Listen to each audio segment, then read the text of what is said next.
So what's the next question? Maybe after your next question you're convinced. Now my next question is not actually related to what you have talked about. This is quite personal. My question is, how come many countries considered you persona non grata? They find you very despicable, and yet, as far as I'm concerned, you're very insightful. You're not loathsome. I wonder why. Brother, can you repeat the first part of the question? Many countries consider you persona non grata. It's a Latin expression meaning you are unacceptable type of a person. Maybe they hate you, they loathe you, they find you despicable. I wonder why. Can you enlighten us on this? Brother asked a very good question. That why do many countries fight me personal ungrata means I am not welcome. He is referring to mainly UK. Officially, only one country. Okay, UK. But when you say many countries, I agree with you. I agree with you. Many countries may be finding me personal non grata, may not like me to enter the country. I agree with you. But officially, only one country has excluded me, that is UK. You're asking why? You know why? Because the UK government find me that I am the person, mashallah, who is able to remove the misconceptions about Islam. The most popular Islamic satellite channel in UK is Peace TV. About 25%, 100 million people watch the channel throughout the world, and more than 25% of the viewers are non-Muslim. So if a non-Muslim's misconceptions are cleared, many people will start accepting Islam. So, that's the reason the previous government, that's the Labour Party, the head of the anti-terrorism department, Charles Farr, in 2009, he sent a person and he requested me that, Dr. Naik, can you cooperate with us? I said, what cooperation you want? You can reach those Muslims who we cannot reach. I said, maybe. He said, can you help us and help our country to reach, give the message of peace to these Muslims? I said, I agree with you. That there are some Muslims who are misguided, but there have been some misconceptions in the UK government. I will help you under two conditions. Point number one, you should not ask me to do anything against Quran and the Sahih Hadith. Point number two, I do not want a single penny from you. They were willing to fund me. I said, it's the religion of Islam. We have to help others. And alhamdulillah, we don't require a penny from you. If these two conditions are fulfilled, I am with you. Later on, the elections took place and the conservatives came, the Tories.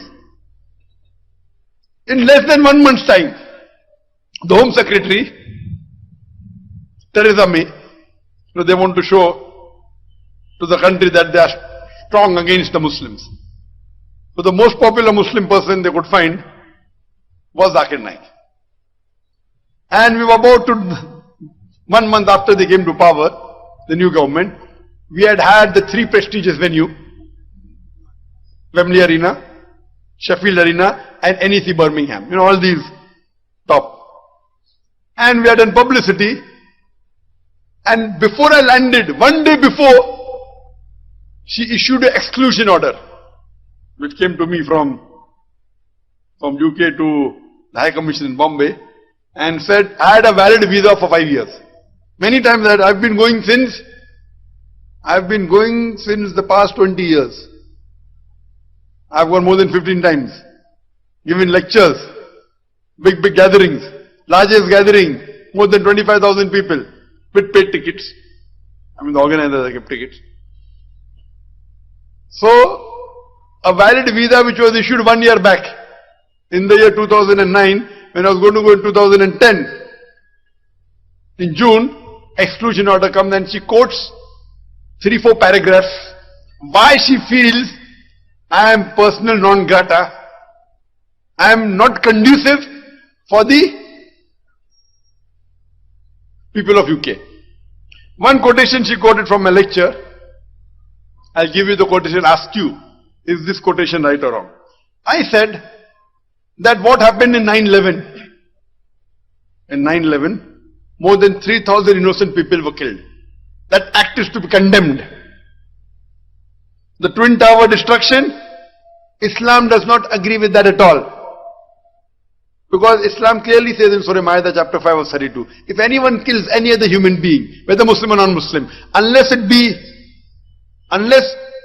murder or for spreading corruption in the land, it is as though he has killed all of humanity. So in this context I said that the act of 9/11, where more than 3,000 innocent people were killed, is to be condemned.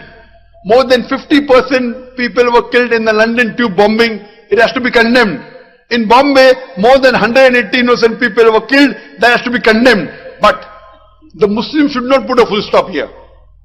We should also condemn the thousands of innocent people killed in Afghanistan, the thousands of innocent people killed in Iraq, the thousands of innocent people killed in Palestine. This did not go down the throat of the Home Secretary, Theresa May. I am asking you, you are a non-Muslim, correct? Not Muslim yet. Not Muslim yet is a better word than non-Muslim. Not yet Muslim. You are not yet Muslim. I am asking you, is there anything wrong in my statement? But these Western countries which talk about freedom of speech, talk about human rights, according to me, the human rights violation maximum is in the Western countries. Maximum. Including USA. They talk about human rights. What's happening in Guantanamo Bay? What's happening? They want to send the army where they think they are going to get wealth. And that's what the American people are saying. 9/11 was an inside job.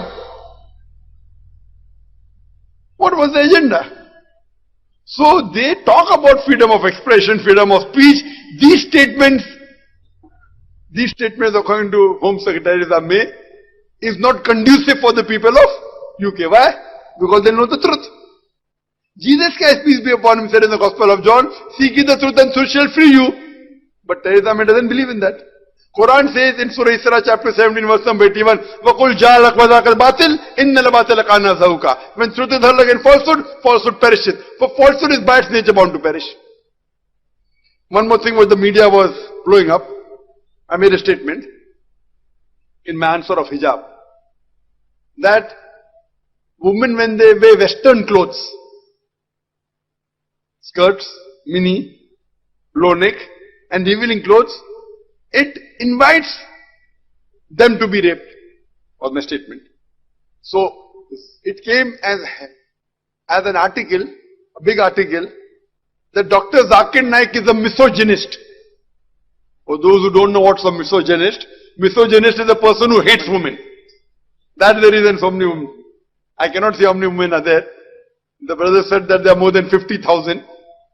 And Sheikh Ishaq Khoiji told me yesterday that inshallah it will be the historic gathering of Bahrain. About 20,000 would turn up. It's not only historic gathering in Bahrain. The largest gathering in the Middle East was in the year 2009 in Dubai, 30,000. And I feel it is surely more than 30,000. Not looking at the women also mashallah more. I don't know whether it's 40,000 or 50,000. So if Zakir is a misogynist, then why do so many women attend my talks?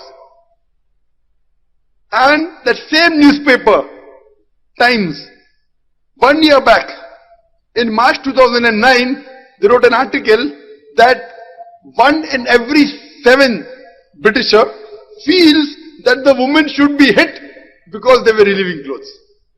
1 in every 7 Britisher feels and thinks that the woman should be hit for wearing revealing clothes.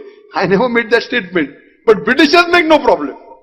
And in the year 2005, the same newspaper did a survey and they said that 26% of the Britishers feel that women, because they were revealing clothes, they are raped.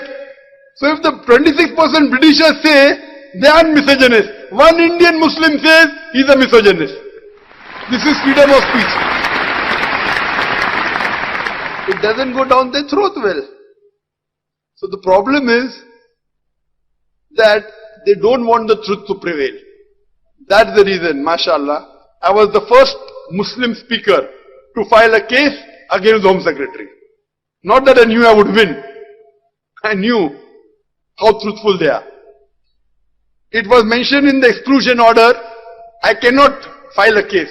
So we could not go to lower court, we had to go to High Court. In the High Court, we knew more in their favor. We went to the Court of Appeal. Couple of months back, now we are going to Supreme Court. I don't expect justice. We hired the best of lawyers. We hired Tony Blair's wife, Cherry Booth. You know Cherry Booth? That's the Matrix Chamber, one of the leading lawyers. We had the best of lawyers. Government kept 2, we kept 4. Top. We kept a Christian, a white man, a Sikh, a Hindu, and a Muslim. 4 top lawyers. We did not leave any stone unturned. Not that we would win. To show to the world. And the judge said, I don't want to know the context of the speech. The Home Secretary has a right to exclude who she wants. Next we will go to the European Court. There is a Human Rights European Court. European Court of Human Rights, ECHR. There I think the chances are more, because there they don't consider who has given the exclusion order. But right or wrong,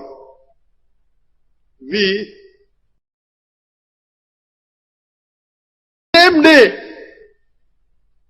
we get a call from the Canadian government.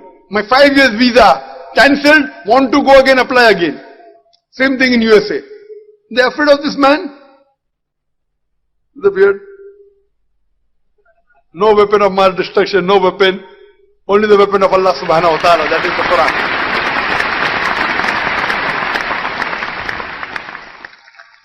They don't want that peace should prevail. Therefore the name of our channel is Peace TV. It is the most popular channel, mashallah. And in Allah's grace, we are present even in USA, but not on the very popular platform. We are on the open air, you know. But the most popular in USA is the cable. Inshallah, Allah willing, within the next 2 months, Peace TV will also go through cable in USA and Canada, inshallah. We don't have to go personally. Our beloved Prophet Muhammad Sallallahu Alaihi Wasallam said that Islam will enter every home. I pray to Allah subhanahu wa ta'ala to make me instrument in making this hadith come true, that Islam will enter every home, inshallah. Hope that answers the question, brother. لا تنسوا الإعجاب بالفيديو والاشتراك في القناة تشجيعا لنا لنستمر بنشر المزيد إن شاء الله.